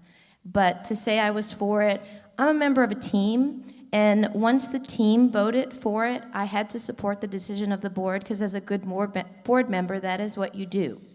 So yes, I did vote no, but then once the board made the decision, I had to support the decision of the board, and I have no problem with that because I know what it's like to be on a team. I'm Deb Cowan, and I hope you'll consider voting for me. It is my honor and privilege to serve you on the King's Board, and I'd like to continue to do so in a positive way. Thank you so much. Thank you. Ms. Chambers? Also, in light of transparency in regards to the bond levy, I did some volunteer work with them. I wrote thank you notes to donors in support of getting the past bond levies passed. I wish I had done more, to be quite honest. But going forward, I'm in support of all students, all families, all volunteers, all staff at King's. And I will listen. I want to build the bridges and, so that we can move forward and get back to educating our children.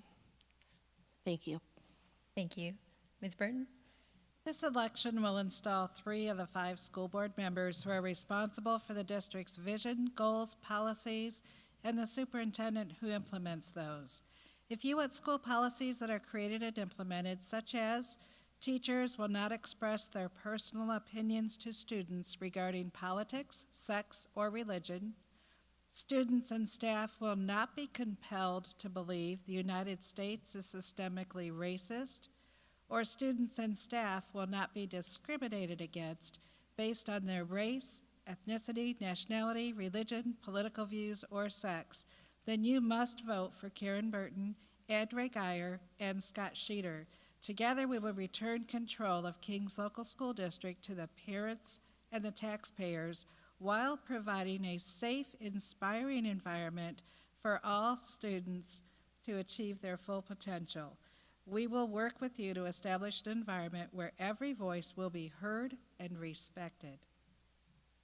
Candidates, thank you for joining us this evening and for your dedication and your willingness to serve our schools and community. The Chamber would also like to thank Flago Huber Flago, sponsoring the Chamber's advocacy programs, and they make events like this possible. So as a reminder to the community, this forum will be available through ICRC-TV and Made Chamber's website and Facebook pages, and we encourage wholeheartedly the community to please get out and vote on November 2nd. Thank you, everyone, and good night. Thank you.